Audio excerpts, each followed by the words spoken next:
Understanding relative clauses. The purpose.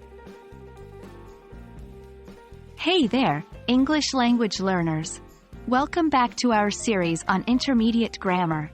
Today, we're diving into the fascinating world of relative clauses and exploring their purpose.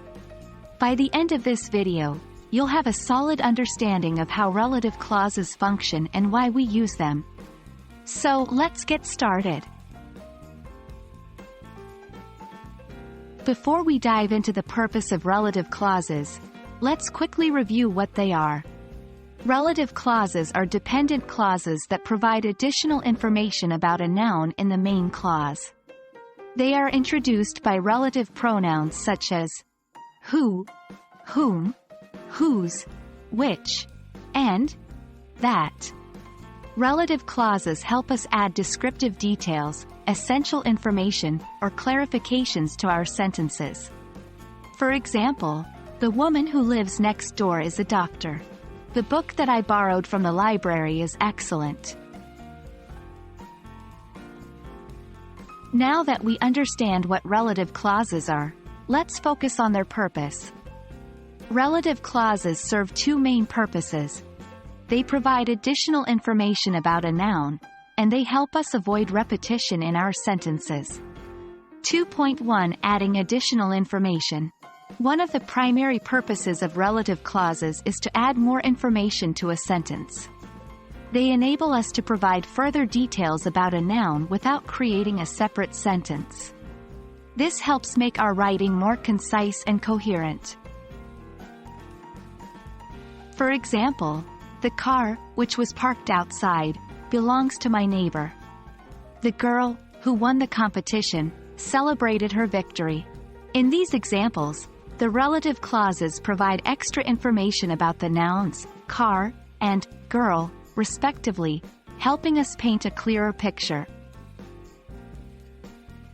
2.2 Avoiding repetition. Another crucial purpose of relative clauses is to avoid repetition.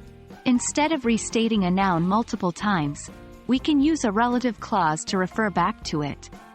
This makes our sentences more streamlined and avoids unnecessary redundancy. For example, I bought a new laptop. It is very fast.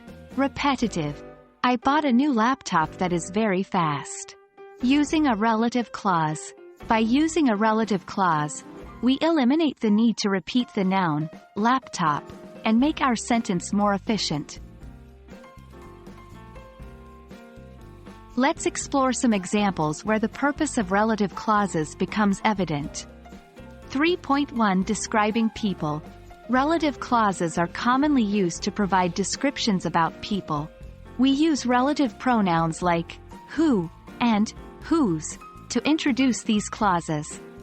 For example, the girl who is sitting next to me is my sister. The man whose car was stolen reported it to the police. In these sentences, the relative clauses add specific details about the individuals mentioned. 3.2 Describing things. Relative clauses are equally useful when it comes to describing things. We use relative pronouns like which and that to introduce clauses describing objects. For example, the car that is parked over there is mine. The book which was written by J.K. Rowling is a bestseller. These relative clauses provide additional information about the objects mentioned, making the sentences more informative. Congratulations on reaching the end of this video. We've explored the purpose of relative clauses and learned how they add descriptive details, avoid repetition, and make our sentences more concise. By using relative clauses effectively, you'll be able to express yourself more precisely and sound more fluent in English. Keep practicing, and soon you'll master relative clauses in no time.